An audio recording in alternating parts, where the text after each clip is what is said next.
Hello, and thank you for joining us. A federal judge is calling out the Trump administration for, quote, willful disregard of his court orders. Judge James Boasberg of the D.C. District Court said Wednesday there is probable cause to find the Trump administration in criminal contempt for defying his order to turn around flights that were involved in deportations under a wartime law known as the Alien Enemies Act. Last month, when President Trump invoked the law to send deportees to El Salvador's mega prison, Judge Boasberg ordered the administration to turn the flights around. That did not happen. The White House has gone on to attack Boasberg as a, quote, radical left judge. Okay, so we need to talk about what's happening inside Trump's Justice Department right now, because this is absolutely wild, and it completely destroys the narrative Trump has been pushing for years. We're watching in real time as the very department Trump claimed he would use to expose corruption and punish the deep state is now itself under investigation for potentially breaking the law and defying court orders. A federal judge in Washington is pressing ahead with a contempt-style inquiry that's shining a spotlight directly on Trump officials and their conduct, and the implications here are absolutely massive for Trump's entire political strategy going forward. This isn't some distant investigation into things that happened years ago. This is happening right now with Trump's own handpicked appointees potentially facing consequences for actions they took while implementing his immigration policies. The judge at the center of this is demanding testimony under oath from both a DOJ whistleblower and a top department official about whether Trump's team deliberately ignored court orders when they flew Venezuelan migrants to El Salvador instead of returning the planes to the United States, as the judge says he explicitly instructed them to do. Think about what that means for a second. Trump spent his entire first term in his campaign for a second term railing against officials who he claimed defied the law and weaponized government power, and now his own Justice Department is being investigated for potentially doing exactly that. But before we go any further, real quick, let's be honest, you can't really trust mainstream media anymore. That's why we built Pump Politics, to bring you real stories, real context, and no corporate spin. If you want to stay ahead of the headlines, join our free newsletter. We'll send the news straight to your inbox every day. Just click the link in the description to join. And if you just want to support what we're doing, join us. Be part of the community that actually cares about the truth. All right, let's get back to the video. News Department of Justice reporter Jake Rosen joins us now. Jake, we have to add that there was a 2019 order from a judge saying he couldn't be deported specifically to El Salvador because of threats against his family. But why is Judge Boasberg taking this contempt step, and how is the DOJ responding? Well, the central argument really from the Department of Justice here in not giving Judge Boasberg any of the answers that he sought on these flights is that he's not entitled to them because of the negotiations that went on between the Salvadoran government and the White House in terms of arranging these flights, but also that they claim that they're sensitive operational details about these, how they move these migrants to this airbase in Texas before they were deported. However, Judge Boasberg said that he wasn't actually asking for any of that. He just wanted to know flight and operational details about where the planes were when he issued his order and other how many people specifically were on those flights. Let me break down what's actually happening here, because the specifics are crucial to understanding why this is such a devastating blow to Trump's MAGA revenge narrative. Judge Boasberg, a federal judge in Washington, has been overseeing cases related to Trump's immigration enforcement operations, and he issued what he describes as a clear order requiring the administration to handle certain flights involving migrants in a specific way. According to the judge's account in court filings, Trump officials decided to ignore that order and instead flew Venezuelan migrants to El Salvador rather than complying with what the court had directed. Now, that might sound like a technical dispute about the details of immigration enforcement, but it's actually much bigger than that, because it goes to the fundamental question of whether executive branch officials believe they have to follow court orders when those orders conflict with what they want to do politically. Trump has always presented himself as the champion of law and order, the guy who's going to restore respect for the rule of law and hold corrupt officials accountable. But if his own Justice Department officials are ignoring direct orders from a federal judge because they think their policy goals are more important than judicial authority, that completely undermines everything Trump has been saying about restoring lawful government. The hypocrisy is stunning when you actually stop and think about it. Trump spent years attacking officials who he claimed didn't follow proper procedures or respect legal constraints. And now we're finding out his own team may have done exactly what he accused others of doing. The whistleblower element of this story makes it even more explosive because it's not just the judge saying Trump officials might have defied court orders. There's an insider from within the Justice Department itself who's coming forward with allegations about what happened behind closed doors. This whistleblower alleges that a senior department official suggested the administration might have to ignore court orders to carry out this particular immigration operation. Let that sink in for a moment. A senior Trump appointee at the Justice Department allegedly telling colleagues that they might need to just disregard what a federal judge orders them to do. That's not how the legal system is supposed to work in a constitutional democracy. Courts issue orders. Executive branch officials comply with those orders even if they disagree with them. And if they think the orders are wrong, they appeal through proper legal channels. What they don't do, or at least what they're not supposed to do, is just decide on their own that they're going to ignore judicial rulings because they have policy priorities that they think are more important. The fact that this whistleblower felt compelled to come forward and report this conduct tells you how serious the people inside the Justice Department who still care about following proper procedures think this situation is.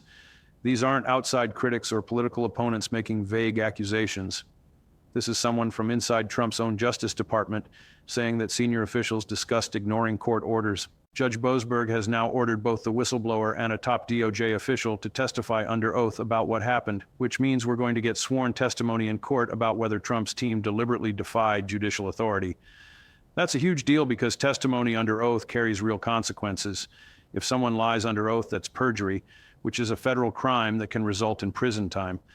So when the judge orders these officials to testify, he's putting them in a position where they have to tell the truth about what discussions happened inside the Justice Department regarding this immigration operation and whether there were deliberate decisions made to ignore court orders. The testimony is going to create a record that other courts, Congress, and the public can examine to understand exactly what Trump's Justice Department was doing and whether they believed they were above judicial oversight. This is the kind of evidence that can't just be spun away with press releases or tweets. It's going to be official court testimony that becomes part of the permanent record. And if that testimony confirms that senior Trump officials discussed or decided to ignore court orders, that's going to be devastating, not just legally but politically, because it proves that everything Trump said about restoring respect for law and order was empty rhetoric that his own team didn't actually believe or follow. Congressional Democrats have seized on this situation to push for a formal watchdog investigation into how Trump's Justice Department has been handling immigration enforcement and other politically charged cases. They're arguing that the contempt probe is just one example of a broader pattern where Trump's appointees have been bending or breaking rules to implement his agenda without regard for legal constraints or proper procedures. Democrats on oversight committees are calling for the Justice Department's Inspector General to conduct a comprehensive investigation into decision-making processes, whether political considerations have been overriding legal analysis, and whether there's been a systematic pattern of disregarding judicial oversight or statutory requirements. This kind of Inspector General investigation would have significant power to compel documents, interview officials, and produce a public report that could be extremely damaging if it finds evidence of widespread misconduct or politicization. The Inspector General is supposed to be independent and nonpartisan, so findings from that office carry more weight than partisan accusations from congressional Democrats. If the IG investigation moves forward and produces evidence backing up concerns about rule breaking or politicization, that becomes much harder for Trump to dismiss as just another witch hunt by his political enemies. What makes this particularly devastating for Trump politically is that it completely flips the script he's been running on for years now. Trump's entire MAGA revenge narrative has been built around the idea that he's the victim of a weaponized Justice Department that was corrupted by deep state operatives who used their power to go after him and his supporters while protecting their own political allies. He's promised his base that when he gets back in power, he's going to clean out the corruption, hold the people who weaponize the justice system accountable, and restore the department to its proper role of impartially enforcing the law. That narrative has been incredibly powerful for Trump politically. It motivates his base. It explains away all his legal problems as political persecution, and it gives him a justification for aggressive actions against his opponents once he's back in office. But now that judges and inspectors general and whistleblowers are starting to investigate conduct by Trump's own Justice Department appointees, the narrative collapses. Instead of Trump being the hero who's exposing a corrupt system, the story becomes that Trump's administration may be the one abusing power and treating the Justice Department as a political weapon to implement his agenda without regard for legal constraints. The contempt probe isn't happening in isolation. It's part of a broader pattern of legal and ethical problems that have been piling up around Trump's Justice Department operations. We've seen multiple situations where Trump's hand-picked prosecutors have faced serious questions about whether they've been following proper procedures or whether they've been letting political considerations drive their decisions. Some of Trump's appointed prosecutors have had their appointments struck down by courts that found the appointment process didn't follow required procedures. Other cases brought by Trump's prosecutors have been thrown out by judges who found the legal theories underlying the prosecutions were flawed or that proper procedures weren't followed in bringing the charges. Each of these individual incidents might be explainable on its own, but when you start seeing a pattern across multiple cases and multiple appointees, it suggests something more systematic is going wrong. The picture that's emerging is of a Justice Department that's been so focused on implementing Trump's political agenda that it's cut corners on legal procedures, ignored warnings from career attorneys about legal problems with proposed actions, and prioritized political loyalty over legal expertise in key positions. The media coverage of Trump's Justice Department has increasingly focused on characterizations like politicized and chaotic, which are devastating descriptors for a department that's supposed to be the guardian of the rule of law. When major news organizations are consistently describing the Justice Department as politically driven rather than law-driven, that undermines public confidence in the entire legal system. People across the political spectrum need to be able to trust that the Justice Department is making decisions based on evidence and law rather than based on what's politically convenient for whoever happens to be president. Once that trust is lost, it's incredibly difficult to rebuild. And Trump's actions and the actions of his appointees are systematically destroying that trust in ways that will have consequences long after Trump is out of office. Career attorneys at the Justice Department have reportedly been demoralized and concerned about pressure to bring cases or take positions that they don't believe are legally sound. Some career officials have left the department rather than be part of what they see as the politicization of prosecutorial decisions. That kind of exodus of experienced, nonpartisan legal talent makes the department less effective and more vulnerable to making mistakes that undermine legitimate cases. The cascading problems with Trump's hand-picked prosecutors tell a story about what happens when you prioritize political loyalty over legal competence and ethical standards in making appointments.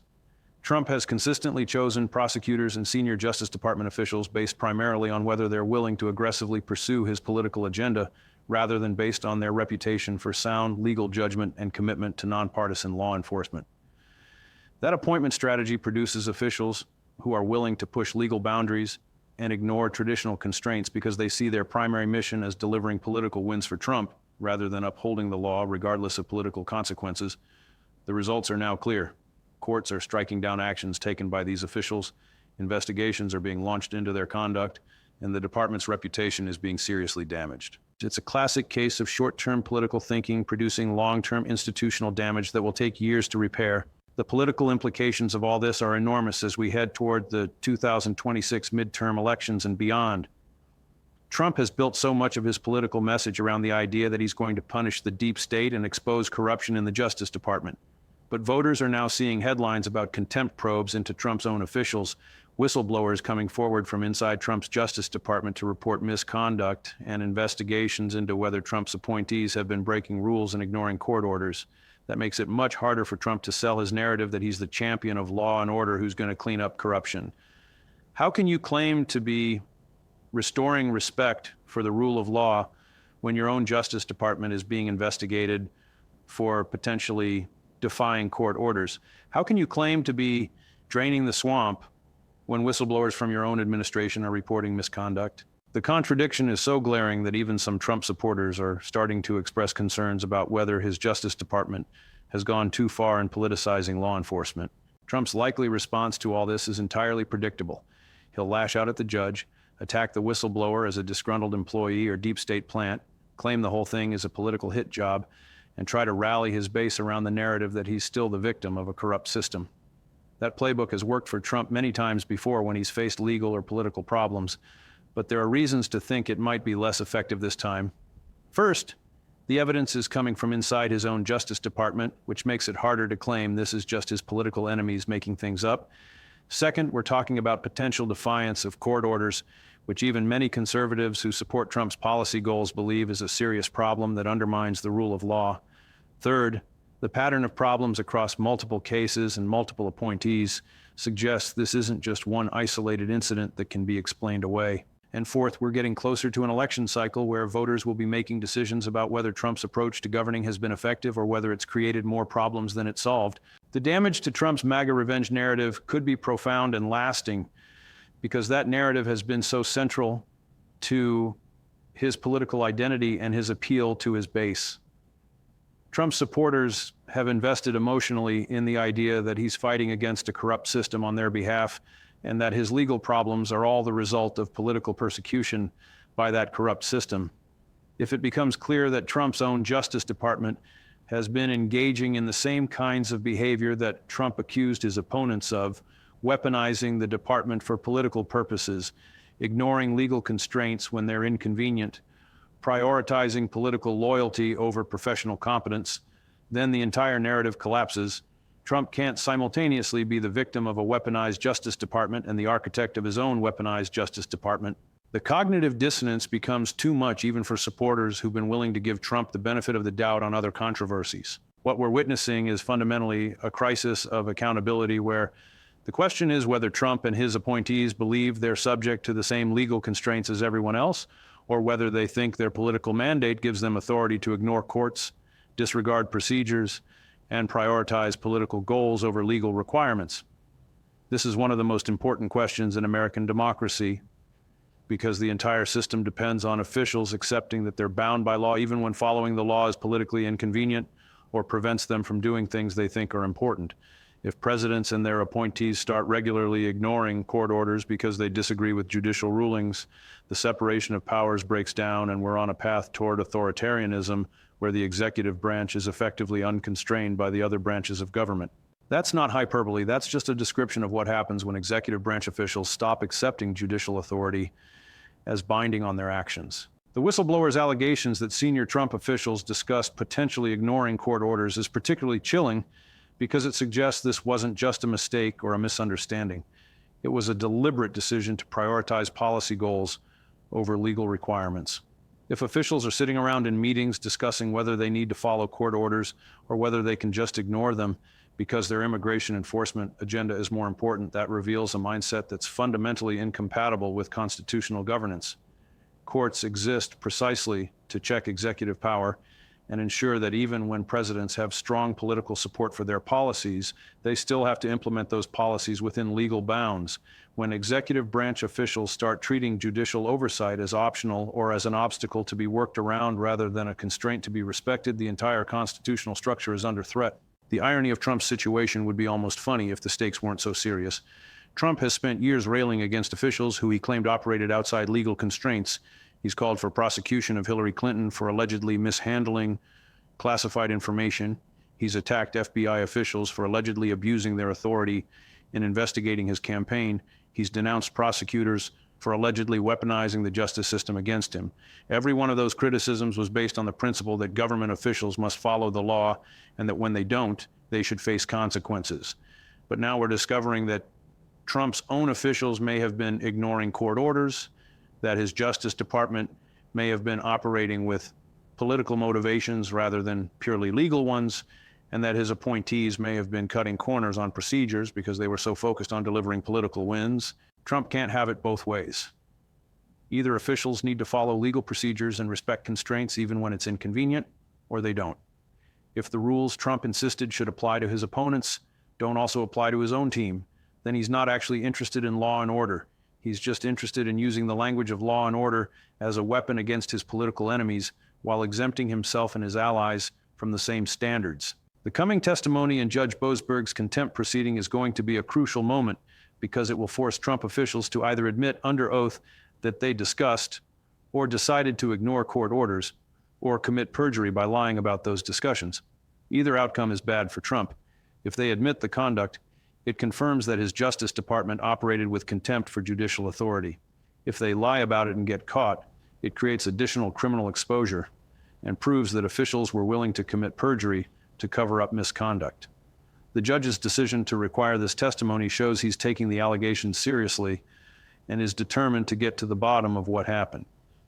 Federal judges don't lightly pursue contempt proceedings against executive branch officials because it creates a separation of powers confrontation. The fact that Judge Boasberg is pressing ahead despite knowing this will anger Trump and his supporters tells you he believes the evidence of potential court order violations is strong enough that he has no choice but to investigate.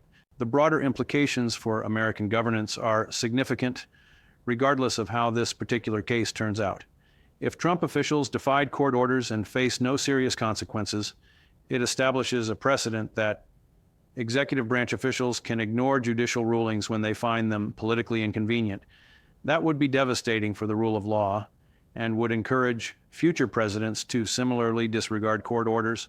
On the other hand, if officials face real consequences through contempt proceedings, possible criminal charges, or professional sanctions, it reinforces the principle that no one is above the law and that judicial authority must be respected even by senior executive branch officials implementing presidential policies.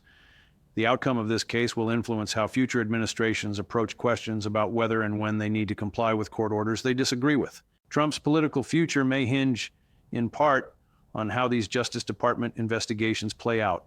If the contempt probe produces damaging testimony, if the Inspector General investigation finds evidence of widespread rule breaking, if more whistleblowers come forward with allegations of misconduct, Trump's ability to run on a law and order platform becomes untenable. Voters may conclude that Trump's promises to drain the swamp and restore integrity to government were always just cynical political rhetoric designed to win elections rather than genuine commitments he actually intended to follow through on. That realization could be particularly damaging with independent voters and moderate Republicans who supported Trump because they believed his critiques of government dysfunction and corruption were sincere rather than just political opportunism. Once voters conclude a politician has been fundamentally dishonest about their core message, it's very difficult to rebuild that trust and credibility. The destruction of Trump's MAGA revenge narrative isn't just a political problem for him. It's a problem for the entire Republican Party that's tied its fortunes to Trump's leadership. Republicans who've spent years defending Trump and echoing his criticisms of the Justice Department now find themselves in the awkward position of having to explain why the same standards shouldn't apply to Trump's Justice Department. Some Republicans are starting to quietly distance themselves from the more aggressive actions of Trump's appointees, recognizing that defending potentially illegal conduct isn't a winning political strategy long term. But other Republicans remain fully committed to Trump and are attacking the investigations as more evidence of deep state resistance to Trump's agenda. This split within the Republican Party could have significant consequences for primary elections and general election competitiveness, as voters have to choose between candidates who've enabled Trump's most controversial actions and candidates who've been willing to criticize overreach even by officials in their own party. What happens next in the contempt proceeding, the potential Inspector General investigation, and the broader scrutiny of Trump's Justice Department will shape American politics and governance for years to come. We're at a genuine inflection point where the system is being tested on whether institutional checks and balances still function when a president is determined to push boundaries and test limits. The fact that we're even having these conversations about whether Trump officials deliberately ignored court orders shows how far norms have degraded and how much repair work will be needed regardless of who wins future elections.